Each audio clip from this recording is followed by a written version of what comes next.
முஸ்லிம் சமூகத்தினுடைய மூச்சு இஸ்லாம் தான். எங்களுடைய வாழ்க்கையே குர்ஆன் தான். இந்த உலகத்தில் நாங்கள் வாழ்வது அந்த மார்க்கத்துக்காகத்தான். அந்த மார்க்கத்திலே நாங்கள் வாழ முடியாது என்று யாராவது சொன்னால் அவர்களுக்கு எதிராக நாங்கள் யுத்தம் செய்தாக வேண்டும். அதான் எங்களுடைய மார்க்கம்.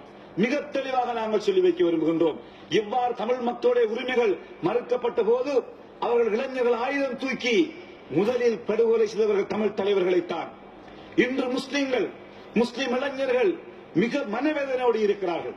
நாட்டு முஸ்லிம்கள் இந்த நல்லாட்சி வருவதற்காக விரோதமாக உழைத்தவர்கள், தங்களுடைய 95% வாக்குகளை அளித்தவர்கள் இன்று மிக குர்ஆனையும் அல்லாஹ்வையும் நிந்திக்கின்ற போது மிக மனவேதனையோடு நாட்டு முஸ்லிம்கள் இன்று வாழ்ந்து கொண்டிருக்கிறார்கள்.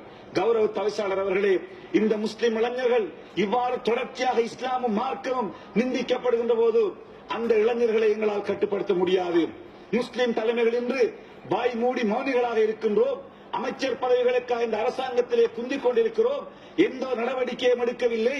இதுவரையில் அந்த சம்பந்தப்பட்டவர்கள் கைது செய்யப்படவில்லை. பேசா மடந்தைகளாக நாங்கள் இந்த பாராளுமன்றத்திலே இருக்கின்றோம் என்று எங்களை பார்த்து எங்களுடைய இளைஞர்கள் இன்று சமூக ஊடகங்களிலே மிக மோசமாக விமர்சித்துக் கொண்டிருக்கிறார்கள். அன்புக்குரிய தவிசாளர்களே, இந்த நிலைமை தொடர்ந்து இருக்குமாக இருந்தால் முஸ்லிம் இளைஞர்களும் ஆயுதம் ஏந்துவதை யாராலும் தடுக்க முடியாமல் போய்விடும். அவர்களுடைய முதலிலக்கு நாங்கள் தான். எங்களை படுகொலை செய்துவிட்டுத்தான் அவர்களுடைய போராட்டத்தை ஆரம்பிப்பார்கள். அவ்வாறு ஏற்படுகின்ற போது தமிழ் பிரச்சினை தீர்ப்பதற்கு 30 ஆண்டுகள் போய் இந்த நாடு குட்டிச்சுவரானது. முஸ்லிம்களும் ஆயுதம் தூக்குவதற்கு நாங்கள் இடமளிப்போமாக இருந்தால் 50-60 ஆண்டுகள் போனாலும் இந்த நாட்டை கட்டியெழுப்பாமல் முடியாமல் போய்விடும். நாடு பௌத்த நாடு. இந்த நாடு பௌத்த நாடு. இந்த நாடு பௌத்த நாடு. இந்த பௌத்த நாட்டிலே வாழுகின்ற எல்லா மக்களுக்கும் அவருடைய மார்க்கத்தை பின்பற்றுகின்ற உரிமை இருக்கின்றது. நாங்களும் நாட்டிலே வந்தான் வரத்தார்கள் அல்ல. நாட்டுக்கு சொந்தக்காரர்கள், நாட்டினுடைய போராட்டத்துக்காக போராடியவர்கள், நாட்டினுடைய உரிமைக்காக உழைக்கின்றவர்கள், நாட்டினுடைய பொருளாதார முன்னேற வேண்டும் என்பதற்காக இரவுபகலாக உழைத்துக் கொண்டிருக்கின்ற சமுதாயம் இன்றுமே இந்த நாட்டை காட்டிக் கொண்டிருக்கிறது. நாட்டினுடைய ராணுவத்திற்கு எதிராக, நாட்டினுடைய போலீசாருக்கு எதிராக என்றுமே முஸ்லிம் சமுதாயம் செயற்பட்டது கிடையாது. இந்த நாட்டை நேசிக்கின்றவர்கள் நாங்கள். இந்த நாட்டை எங்களுடைய உயிருக்கு மேலாக நாங்கள் இந்த நாட்டை நேசிக்கின்றோம். இந்த நாடு பௌத்த நாடு.